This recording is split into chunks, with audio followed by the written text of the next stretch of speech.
Please, stop! You don't understand!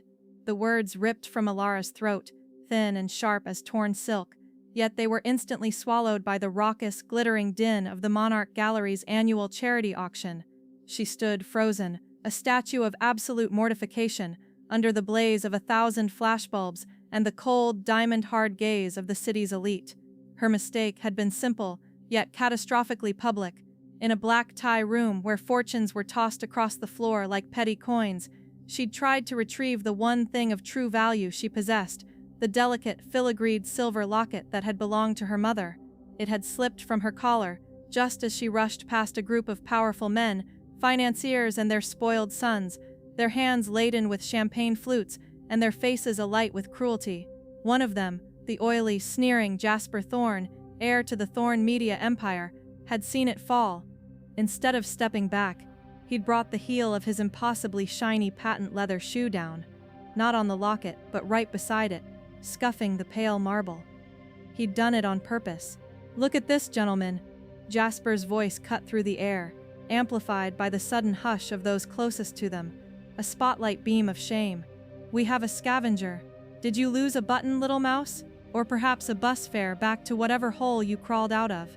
The men around him laughed, cruel, rich laughter that echoed the hollowness of the cavernous room. Alara felt the blood drain from her face, leaving her skin clammy and exposed. Her evening gown, a borrowed deep emerald velvet that had taken her 2 weeks of double shifts to afford the rental deposit, suddenly felt like a garish costume, an insult to the effortless wealth surrounding her. It's not a bus fare," she choked out, her voice a reedy whisper. She took a step toward the locket, trying to be invisible, trying to scoop up the only tangible piece of her past. Jasper put his hand out, a gesture of careless, complete ownership, and a hired gallery guard stepped in front of her, a wall of muscle and disdain. "Ah, but it is something, isn't it?"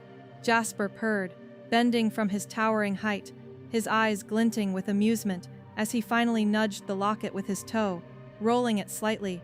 "Tell you what, I'm feeling charitable. Let's make a game of it. What do you bid for this trinket? The going rate for sentimentality these days must be low, wouldn't you say?" The laughter grew louder. People were turning now, their bored, high society gazes finding the spectacle. Alara felt the weight of every judging eye, every whisper, every phone camera flash aimed at her humiliation. Desperation. That was the constant, suffocating air she breathed. She hadn't come here to beg. She hadn't come here for charity. She was here on a mission, a promise she'd made to her frail, fading grandfather in the sterile silence of his hospice room. He needed a last-ditch experimental surgery, a procedure so cutting-edge, so astronomical in cost, it felt like a dream. She'd spent the last 6 months scraping together every cent, working 3 jobs, a barista by day, a cleaner by night, and now, tonight, serving canapés to the very people who now mocked her. She had secured a serving spot at the auction, hoping to network, to discreetly approach one of the medical benefactors listed in the program, to pitch her case with professionalism and dignity. Dignity. It felt like a lifetime ago. The memory flashed. A tiny, cramped apartment, the scent of antiseptic and stale coffee, her grandfather's hand, papery thin and shaking, clutching hers. "Alara, my little star," he'd whispered. "Don't you ever beg for me. I raised you to stand tall. Find a way, Alara. Not a handout. A way." But now, she was begging, not with words, but with the posture of her shoulders, the wild-eyed panic in her face. "Please, Mr. Thorne," she pleaded, dropping the formality, her voice cracking. "It belonged to my mother. It's all I have left." Jasper smiled, a cold, predatory widening of the lips, sentimental and tragic. "How lovely. $50, anyone? Going once? Twice? Come on. This little waif looks like she might cry." A woman in a blindingly expensive sapphire dress snickered, lifting a delicate hand to cover her mouth. "Honestly, Jasper, just give it back. It's tacky." Alara's vision blurred. The pain of the past, her mother's illness, the medical debt that had swallowed their home, her father's cowardly disappearance, it all rushed forward, a black tide of loss. She felt utterly alone, completely exposed, a moth pinned to the board. the memory of the countless hours she'd spent pouring coffee, scrubbing floors, enduring the leers of men far less refined than these, all for a flicker of hope for her grandfather, all culminated in this moment of utter, public degradation. Her sacrifice felt worthless, her efforts meaningless. She swallowed the hot lump of shame in her throat, taking a deep, shuddering breath. If she cried, she would lose. She wouldn't give them the satisfaction. "Keep it," she whispered, the words barely audible, laced with a venom she didn't know she possessed. She squared her shoulders, ready to turn, ready to walk through the sea of mocking faces and leave the glittering torture chamber forever.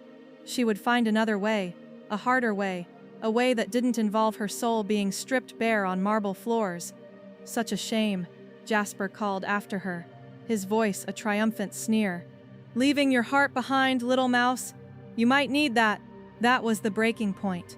Not the locket, but the implied finality of her loss, the reduction of her mother's memory to a discarded trinket.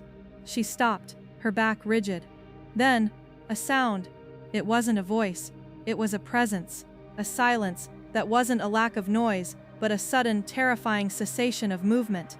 The air in the gallery seemed to compress, growing heavy, cold, and charged. The easy, cruel laughter of the elite died on their lips, replaced by a ripple of nervous coughs and the hushed, frantic rustling of silk. Every single head in the room, without exception, turned toward the main entrance. A man was standing there. He hadn't made a grand entrance. He simply was there.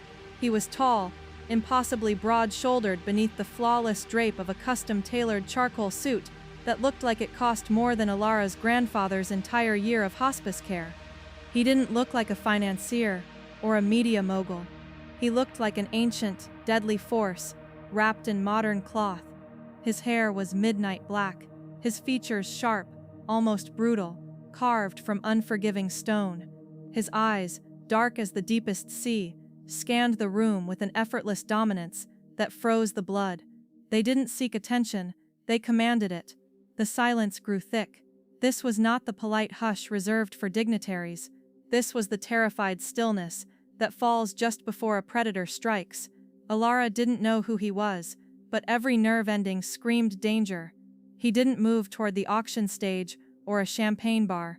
His gaze cut a direct, lethal path through the crowd, past the bowing staff, past the whispering patrons, until it settled, finally, on her. Alara felt the intensity like a physical weight, like the sudden crushing pressure of a depth charge. Her breath hitched. He wasn't looking at her dress or her shame. He was looking into her, his expression utterly unreadable, yet radiating an absolute, chilling calm. He took a step, then another. He walked with a smooth, silent, predatory grace, cutting directly across the floor. No one dared block his path. Jasper Thorne, still standing over the silver locket, suddenly looked small, pale, and incredibly young. The man stopped a mere foot away from Alara. The scent of him, clean linen, old leather, and something sharp, like gunmetal or rain on hot stone, filled her senses. His eyes flickered down to the locket, then back up to the man who had mocked her. Jasper Thorne. "Pick it up," the man said. His voice was a low, resonant baritone, a sound of perfect, chilling authority. It wasn't a question. It wasn't a suggestion. It was an irrevocable command, delivered with the finality of a death sentence. Jasper, for the first time in his pampered life, looked genuinely terrified.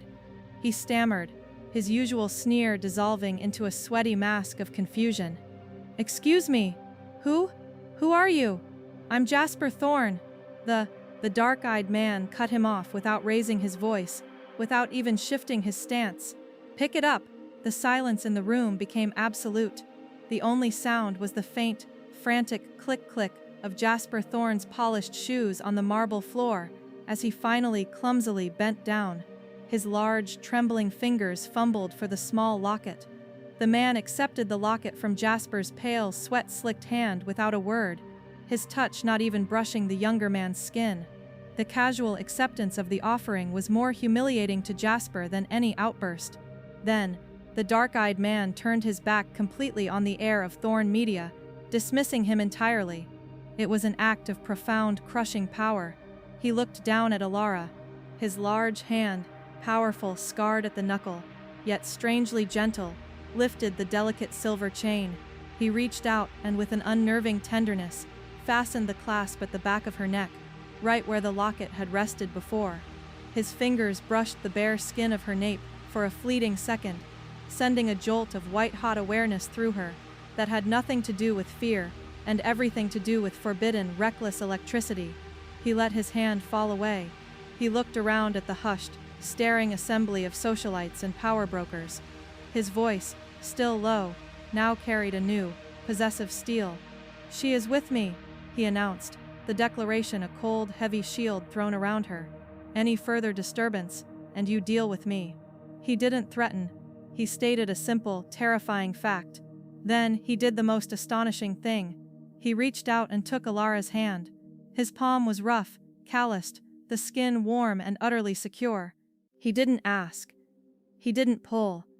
He simply enveloped her trembling, cold fingers in his own. The collective gasp from the crowd was almost physical. Alara's breath caught again. She wanted to snatch her hand back, to run, to scream for an explanation, but the very air around him was a vortex of authority, a dangerous shelter she knew, instinctively, she couldn't break free from. She looked up at his face, searching for a sign, a flicker of humanity, but found only that formidable, controlled stillness.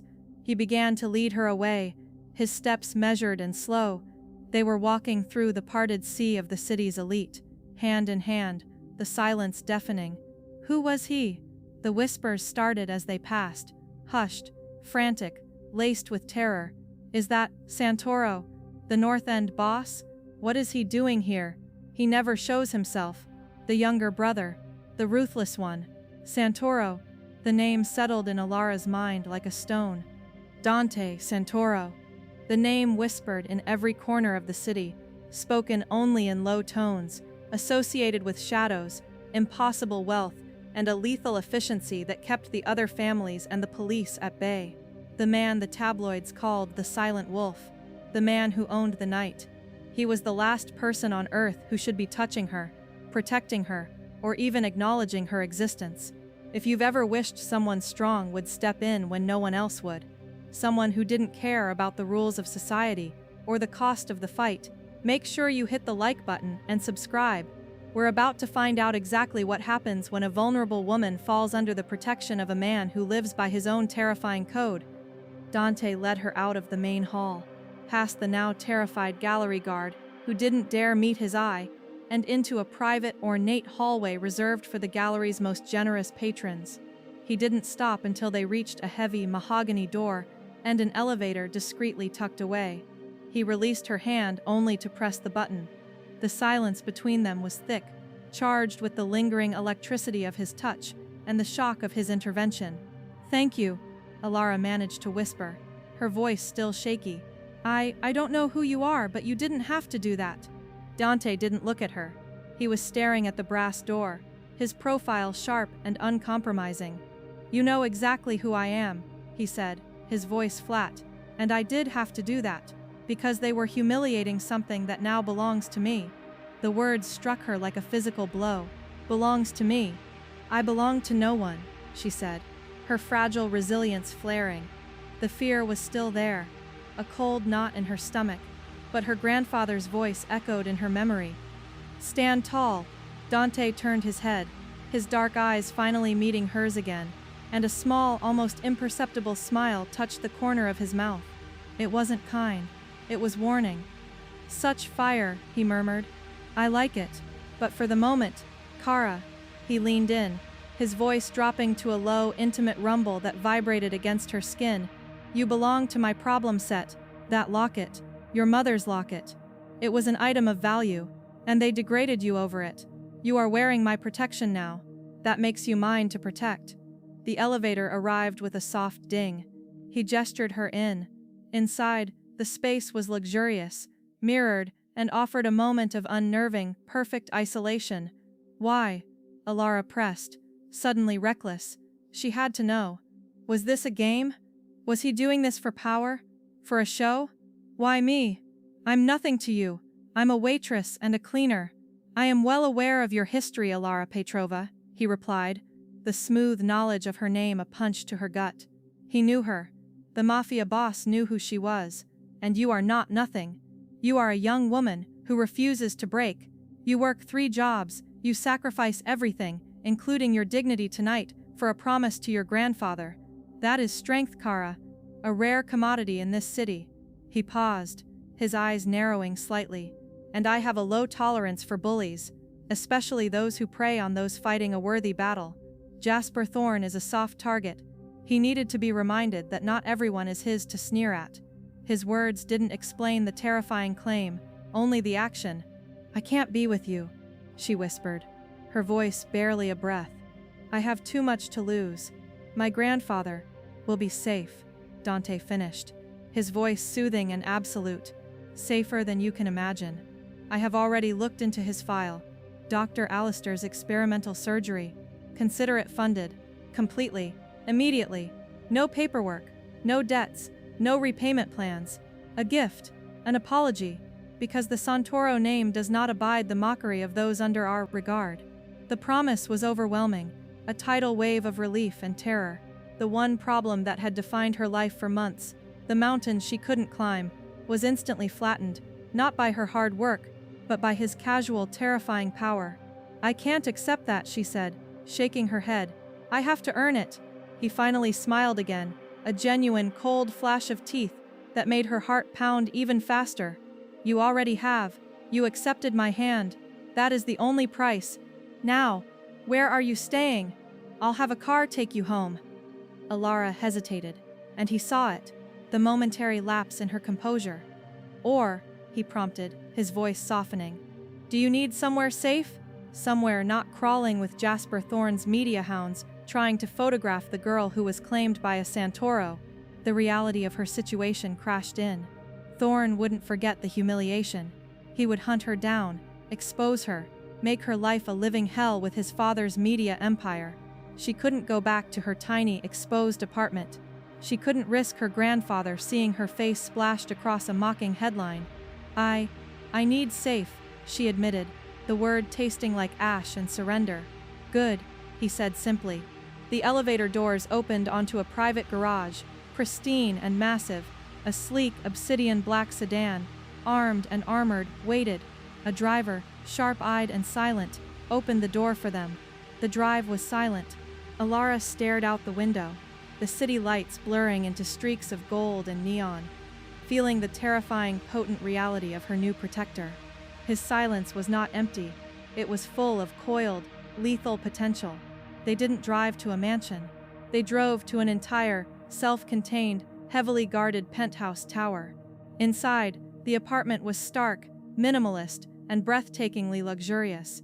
Floor-to-ceiling windows offered a panoramic view of the dark, glittering cityscape that he ruled. This is temporary, Dante said, walking across the polished stone floor to a massive black leather sofa. He gestured for her to sit, but she remained standing.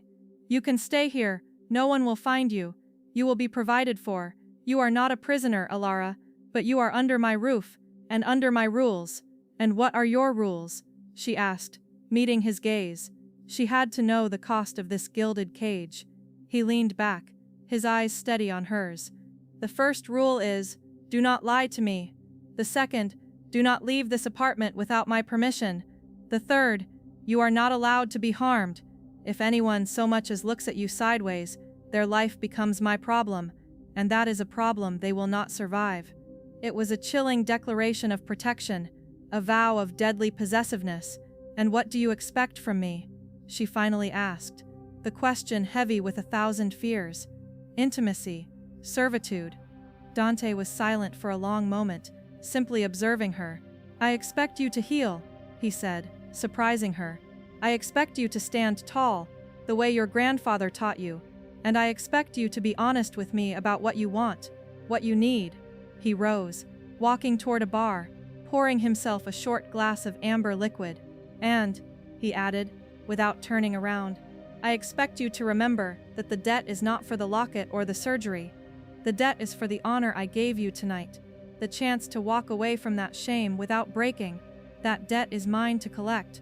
When I decide what it is, He turned back, the glass in his hand, a silhouette of calm power against the city lights. Alara nodded, her throat too tight for words. This was a deal with the devil, but the devil had bought her grandfather's life and her own dignity. Over the next few days, the silence in the penthouse was a constant companion. Dante came and went. She only saw him in the evenings. He never pressed her, never touched her beyond a simple, formal handclasp goodnight.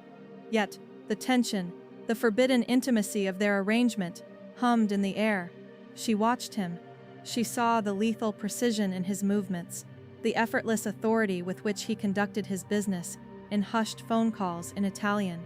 She saw the way his large, powerful hands held a delicate porcelain mug of coffee in the morning. She saw the sheer loneliness in his eyes when he thought she wasn't looking. He's ruthless, but he's not heartless, a dangerous voice whispered inside her. One evening, he found her staring at the city, her hand instinctively touching the locket at her throat. "You are worried about the debt," he stated, walking up behind her. "I am," she admitted. "I don't know what you want, and I can't live in fear of that." He moved closer, his breath warm against her ear, the scent of him intoxicating and dangerous. "I don't want your body, Alara. Not yet. I don't want your money. I want truth. I want loyalty. I want to know why a woman like you, a woman of fire and sacrifice, was left so exposed to men like Thorn." He was peeling back the layers of her humiliation, not with cruelty, but with an unnerving clinical interest. She told him. Flash fragments of her life spilled out, the crushing medical bills, her mother's death, her father's gambling, the relentless pressure of being the only one left to fight.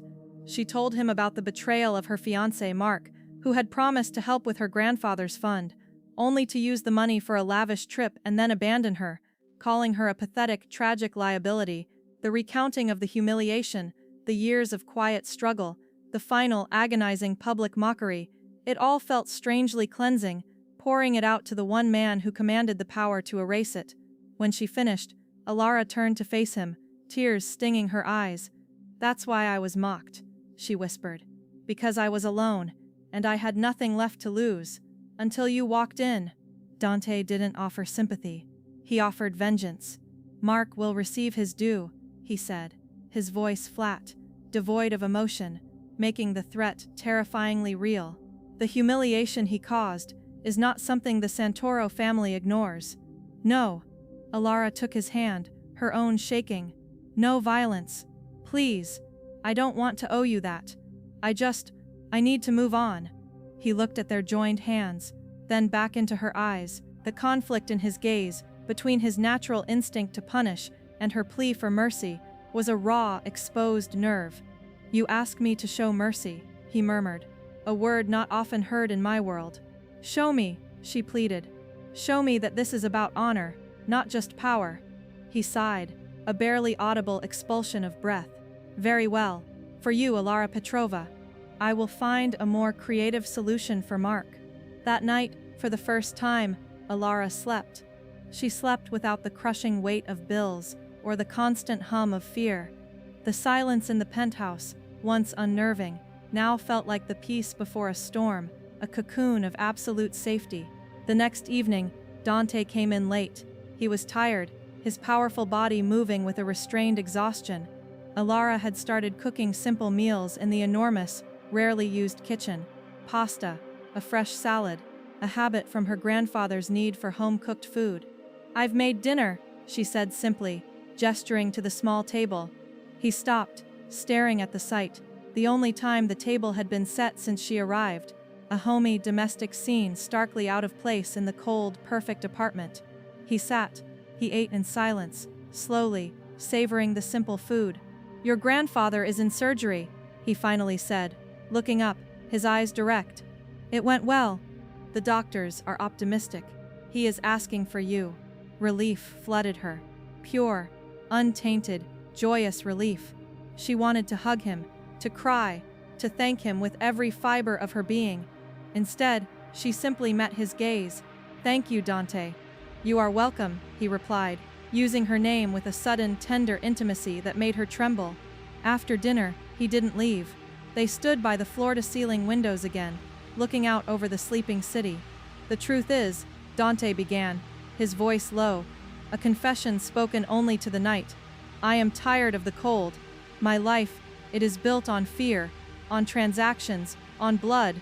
I saw you, fighting for something pure, something real, something that the thorns of the world wanted to crush, and I wanted to protect it. I wanted to claim it. He finally turned to her, his expression intense, vulnerable, in a terrifying, powerful way. I don't just want you safe, Alara. I want you here.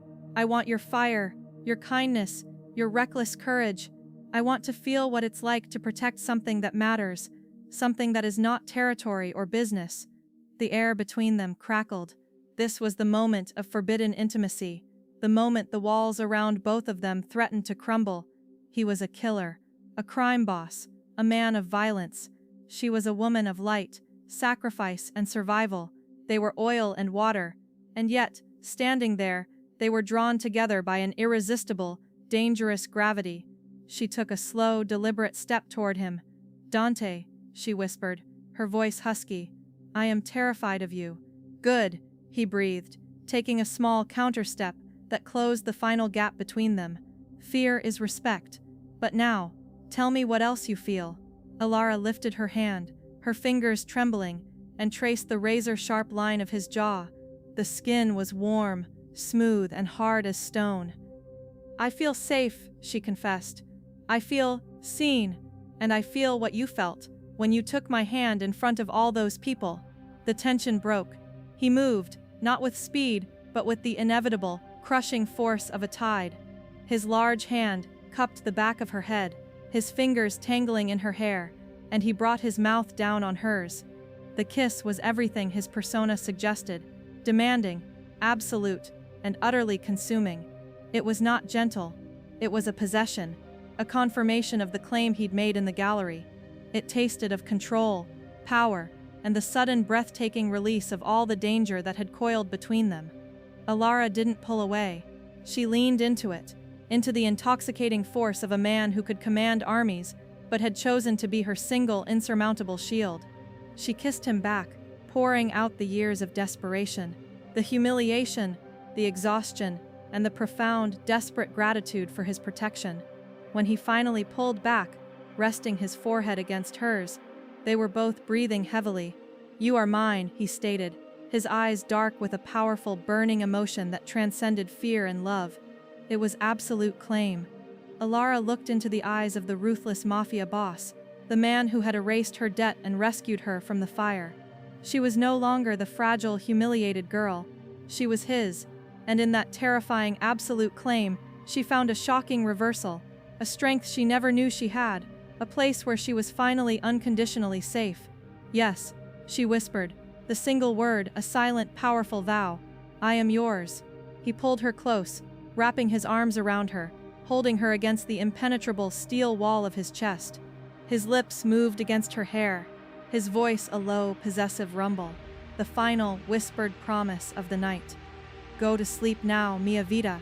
I will stand guard, and I will burn the world before I let anyone touch what is mine again."